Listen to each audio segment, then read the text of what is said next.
Olá pessoal, nesse vídeo eu vou falar um pouco sobre a história da visão, como que evoluiu as teorias sobre a visão. Havia na antiguidade, lá na Grécia Antiga, duas perspectivas basicamente. Uma primeira, uma teoria recepcionista, em que a visão seria um receptáculo de emanações vindas dos objetos, e que penetravam o olho. E a segunda, uma teoria emissionista, que o olho emitiria emanações que iriam em direção aos objetos.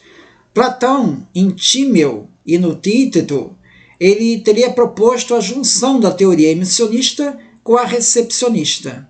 A visão ocorreria pelo encontro de dois raios, um emitido pelos olhos e o outro enviado pelos corpos, quando iluminados por alguma fonte de luz. A obra do muçulmano árabe Al-Hazen, que nasceu aí em 965, século X, ele escreveu uma obra chamada Óptica, ou Kitab al-Manazir, que era composta de 7 livros, em que ele faz investigações nessa área da visão humana e que ele ridiculariza a ideia vinda de Ptolomeu, da teoria emissionista, que algum tipo de raio luminoso saísse dos olhos de uma pessoa, denominando-a de uma tese fútil e supérflua. Para Al-Hazen, seria absurdo imaginar emanações fluindo do olho e preenchendo os céus visíveis, quase simultaneamente ao simples levantar de nossas pálpebras. Quer dizer, você levantou a pálpebra, você consegue ver o céu. Então você jogou raio para tudo quanto é lado. Não ia ser razoável tanto raio saindo do olho. Enquanto para Ptolomeu o fluxo visível era uma realidade física e material, Euclides, que era grego, o matemático, ele também tratava com essa teoria da emissionista, mas apenas com raios abstratos, não reais, como Ptolomeu acreditava. Al-Hazen, então, propõe uma solução, tal como Galeno, em que o humor cristalino era o órgão ao qual a sensação visual ocorria em primeiro lugar, com os raios refratados ao passar pela córnea. Na obra O Formato da Elipse, Al-Hazen estuda a câmara obscura, mas ele não faz essa associação com o olho. Para ele, o olho não trabalha como uma câmara obscura.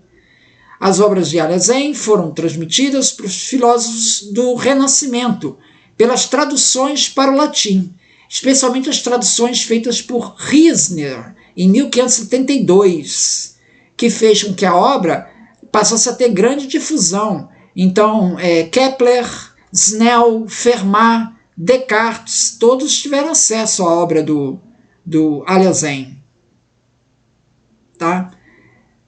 Leon Battista Alberti também, Leonardo da Vinci também, Giambattista della Porta também teve acesso, e sobre a influência das teses de Al-Hazen e Vitello, ele discutiu a teoria emissionista dos gregos, que ele considerava absurda. Embora Giambattista della Porta concebesse o olho pela primeira vez como uma câmara obscura, uma câmara escura, aquela da câmara fotográfica que inverte as imagens, segundo ele, a imagem não se formava na retina e o humor cristalino não era visto como uma lente inserida na abertura da câmera.